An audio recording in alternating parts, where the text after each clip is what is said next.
Hey guys, welcome back to the channel. Today I want to go over the new Tamron 35-150 f2-2.8. I know last time I reviewed the 70-180 2.8, which is a tremendous lens. I'm still sticking by what I said, but there's a new toy, and you know, Tamron was gracious enough to send it over for us to try out. I've been trying it out for about a month now, and I wanted to wait to film this video until we did a full wedding, you know, from getting ready to reception, so I can give you guys a solid understanding or a solid review of what this thing really does on a wedding day. Before shooting it on a wedding day, I have taken it out for street photography, I've taken it out on engagement sessions, headshot sessions, just out and about. It's been freaking amazing. One thing that I really like is that anytime that I've gone out, I haven't had to think, should I take this lens or should I take that lens? I know some of you prime shooters, you know, it is a little bit of a, you have to fill up your bag a little bit more because you have to have a slightly different range. I'm not a prime shooter. I'm not a fan of it. I think that having a nice range is much more beneficial to me, and it's a lot more beneficial to my couples, my clients, for me to be able to get more variety. More on that a little bit later. So if you shoot primes, one of my good friends, Scott, is big on shooting primes. He also left a review on this lens. Check it out, I'll link him down below. He is big on primes, and this lens has kind of shifted him a little bit, because to me, the benefit of shooting with a prime and having to carry multiple lenses versus carrying this lens and having quality that is really good, as you can see on some of these samples, it doesn't really make me want to carry 5 lenses when I can carry 1 or 2, which actually this right here is the entire setup that I had for the last wedding. So, I mean, from carrying a bunch of lenses to carrying 2, it really is quite the difference in weight. And just having to juggle things and change things. So I wrote some things down, some things that I wanted to touch on. I'll try to make it as brief as possible. So the biggest thing about this, I mean, you can't ignore it, is the range. So 35 millimeters to 150 is a huge range. I mean, I remember back in the day when I used to shoot Nikon, and it was like the 18-200, I believe it was. It was for DX mode, crop mode. And that to me was amazing, but there was always a huge trade-off of, it went from, I believe it was f4 to like 5.6 or 6.3, some ridiculous numbers that, like, if you're shooting a wedding or anything professional, it's just unusable. It's great for travel, not so much for something where you're gonna be shooting professional. So this one, the fact that it goes from f2 to f2.8 on the long end is beautiful. So as you're zooming in, yes, it will be closing down a little bit, so you do have to be mindful of that. However, it's just, what I do actually is I leave it at 2.8. So I don't want to have to think as I'm shooting, as I'm zooming, if it's going to be closing down. So I just leave it, I left it on this last wedding at 2.8, and as I'm zooming in, it stays consistent. So my exposure wasn't changing. That's one thing that I like doing. So if it were up to me, I probably would just leave it at 2.8, so you don't have to worry about when you zoom in, it closing down. However, you're going from f2 to 2.8. It's not like the old technology on old lenses where you're going from, you know, f4 to 5.6, 6.3, where it's really detrimental. So it's not a huge thing, but just something that I wanted to note, something that I did, and I really think it worked for me. Going off with that is just ease. I mean, one thing that I loved about when we were shooting at the church on this last weekend's wedding is that couple, the one that we shot this weekend, got more photos and more range of photos than they would have if I didn't have this lens. So let me explain. If we're shooting a ceremony, generally it's 3 of us shooting it, because our assistants, they shoot during the ceremony, so we don't have to move around. I'm in the center, second photographer's on one side, third photographer assistant is on the other side. So normally I would be with the 24-70 safe, just to make sure that I don't miss anything right in the center. I have my second and third photographer shooting with longer lenses, 70-200, 70-180, whichever. They actually all have the 70-180 because it's all Sony.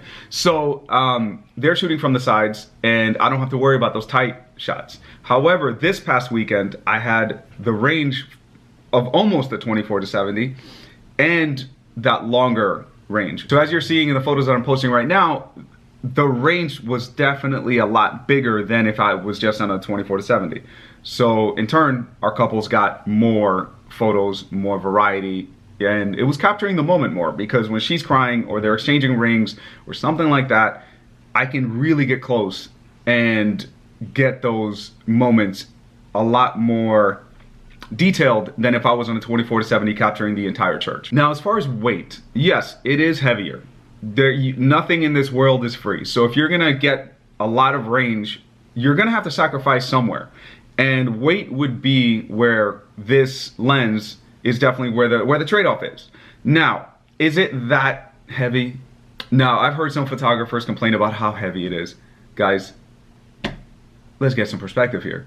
This is not heavy. I mean, is it heavier than the 14-24 or 28-75 or something like that? Of course. But let's be honest, it's somewhat heavier. I don't know, do a few more curls at the gym, you're gonna be all right. It's a little bit heavier. It's lighter than the 70-200, and it's a little bit heavier than the 24-70. However, now you have a 70-200 and 24-70 range essentially in one lens. So your camera bag is gonna be lighter because you're having to carry less lenses. Like I said, on this wedding, I carried the 14-24 and 35-150. On that note, with the 14-24, I know it seems like extreme wide and maybe too wide, right? With this A9, I do have it set where I can go into crop mode. So if I need a little bit of extra reach or I don't want it to stretch out so much and I'm doing like a portrait, that's when this would come into play in crop mode. And now instead of it being 24, you're closer to 36 essentially, which when you think about it, you're at 14-24 in full frame, or whatever, one of you guys will figure out exactly the math, but close to 35 in crop mode, and then this one picks up from there. So essentially you have from 14 all the way to 150, and then if you go into crop mode on this, 225 if my math is correct. So basically you have that entire range at 2.8. I don't see why you would need to carry extra lenses, in my opinion. Again, you shoot however you want. If you want to carry 30 primes and that makes you happy, God bless, enjoy. I'm good with just a nice quick setup that I can have the range and the quality. As far as sharpness, I genuinely didn't have any issues with this lens as far as how quick it focuses, as far as the sharpness on it. Like I said, I'm shooting on the A9, so the A9 is a very quick focusing camera. It's really good at focus, that's why I got it, that and some other things. But I haven't had any issues with sharpness. Everything's been very, very sharp. Even at f2, as you're seeing in some of these photos, like I said, I don't shoot with it at f2 too much, but on the few occasions that I did, it did a really good job. At 2.8, it's great. At f4, you know, just like any other lens, as you close down a little bit, it's gonna get sharper. So generally, no issues with autofocus or sharpness. Everything's been really, really tight. Here's one thing that some people have been mentioning on some reviews that I saw is flare. Now, flare can be used in an artistic way, or if you don't want it, you kind of have to mitigate it so you don't get as much flare in areas that you wouldn't want them, right? So if I'm shooting a couple, I don't necessarily want the flare going across their face or like right in their eye. It's not going to be appealing. But if I have a little bit of flare on the side, it doesn't really bother me. So that, I don't really see it as an issue. You may, and that's why I want to mention it, that it does give you a little bit more flare, as you can see in some of these photos. You can make it work in an artistic manner, or you can work around it and figure out how not to get flare. Either cover the sun behind them, shoot a little bit higher, shoot in the shade. There's always a solution. So, you know, if that's the shot that you want, maybe wait a little bit longer, do a few more tighter shots, a few more wide shots, and then come back to that one later when the sun's dipped down a little bit more. So, there's options. I personally don't really see it as an issue, but I wanted to mention it because some people have mentioned it. And as far as chromatic aberration or anything like that, I genuinely haven't had any issues with that. I remember back in the day, shooting with like the 85 1.8 and stuff like that, it would just be terrible. Like or the 50 1.8, you know, you would really see that purple or green fringe around your subject. I haven't had any issues with it. If I do, I'll let you guys know, but so far so good on that front. And a few more technical things. As far as the little buttons that they have on the side, I actually set it up so you can change your ISO. So as I'm shooting, if I just press it and then I rotate my little wheel, it will change my ISO. You can set it for other things. I'm not exactly sure. For video, I don't do video, so I'm not going to get into that too much and talk like I know. But for photo, You can change it for ISO, I believe aperture, and other different settings. You plug it in via USB-C, download the Tamron software, which is free, and then you can just customize it to whatever you like. Personally, I don't really use it too much. I've used it a little bit, but I'm so used to hitting the button on the camera to switch my ISO that I just do that. But that option is there. I like that they offered it. There's also a lock feature, so if you're walking around with it, it's not zooming out. So there you go, there's that. The zoom feels nice and tight. There is some resistance, which is good, so it doesn't, it's not gonna be opening up or closing down as far as, zooming in or zooming out as you're shooting or as you're walking or whatever. But yeah, there's a little bit of resistance, just enough. And yeah, it feels very, very nicely made. Coating looks really, really high quality. And it should. I mean, at $1,900, $1,800, $1,900, $1,899 I believe is the correct price. At that price, it has to feel premium. It's not a cheap lens. Now, for what you're getting, it's a really good value in my opinion, but it's not a tremendously cheap lens. So it has to have that build quality.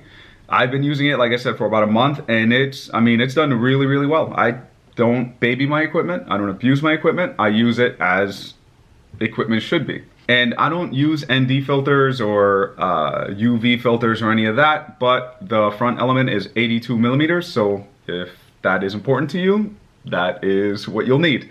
That is pretty much it. I can't really think of too much else. If there's anything I missed or any questions that you guys have, feel free to leave a comment below or send us a message on Instagram. Of course, as some of you know, anytime that you guys send us a message on there, I'm always happy to respond. You're gonna hear this voice come out of that Instagram, because usually I'm either sending a voice message, because it's usually quicker to explain, or I'll send you guys a message. I'm always happy to help. So yeah, anything you guys need, hit me up. Let's have a great year, and I'll see you guys on the next video.